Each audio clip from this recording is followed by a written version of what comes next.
Well, the presidential polls are all over the lot. Some say it's close, some say it's a blowout for Obama, but it may still turn into a close race. They usually do. But if Europeans were allowed to cast votes, it would be a landslide. Believe it or not, some of them feel entitled to vote in the next American election.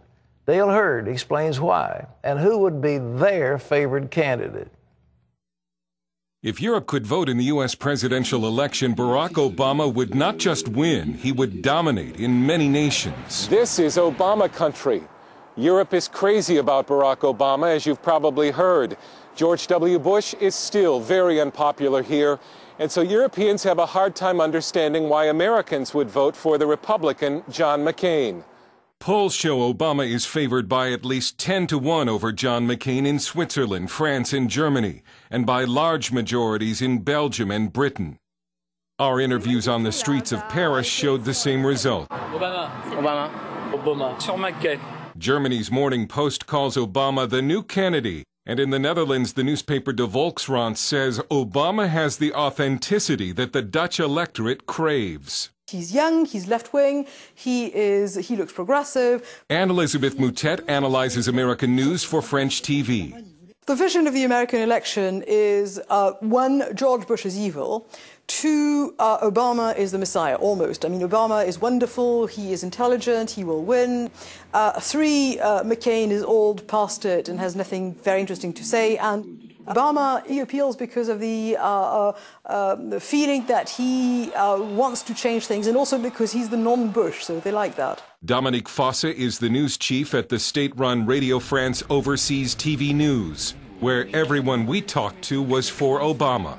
He says Obama has ideas. He personifies youth, new politics, and especially in the middle of the financial crisis, he is the one who stands out. Eleanor Abouez is an anchor at Radio France TV.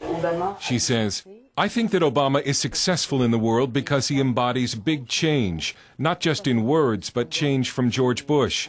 He is young, of an African father and a white mother, from the middle class, a self-made successful man. He embodies the 21st century family man. So far, Sarah Palin, on the other hand, is described as incompetent or dangerous. The French newspaper Le Point calls Palin the fanatic of the American heartland.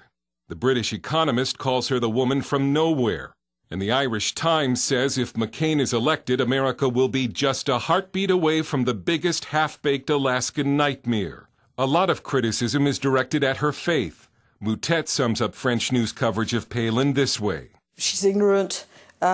She's dogmatic, she is narrow-minded, she is unqualified, an extremist, a creationist. She represents the great unwashed American masses, you name it.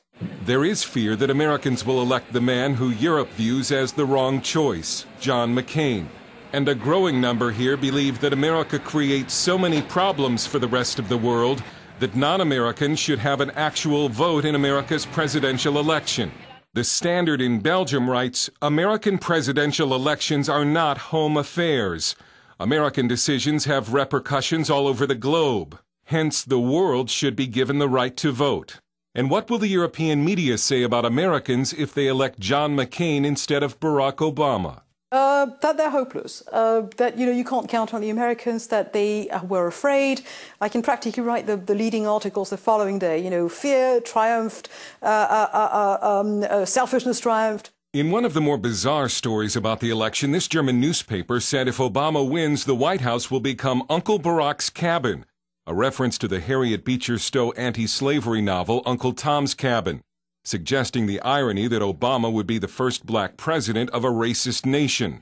It's widely believed in Europe that America is still very racist, even though Moutet and other experts we talked to contend that few European nations would elect their own Obama. We would not elect the black president, I would say, in some time, so we're very happy that you guys might be doing it.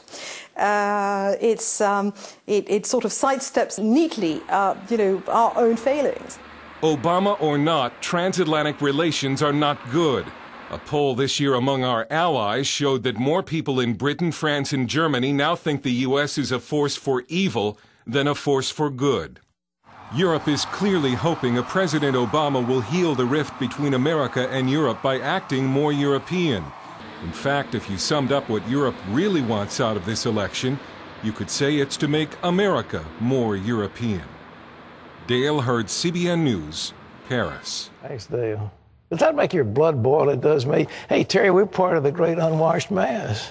Unbelievable. Those French have such great hygiene. You know, when you point your finger at somebody else, there are 3 other fingers pointing back at you. Unbelievable. You know, the Europeans have no defense. They have minimal armed forces. If anybody rose up against them, they would be powerless to defend themselves. They rely on the United States nuclear shield, on our military to keep them safe. And it's like a little baby sitting in his uncle's lap, slapping him. I mean, it's, you know, they're sitting on our lap and we're holding them up in every way known to man, and they're hitting back with insults. So, but it's disgusting. Yeah. Not to mention the aid given to the rest of the world. I'm a Anglophile, but I'm not a Europhile. I think what's happening in Europe is appalling. All right.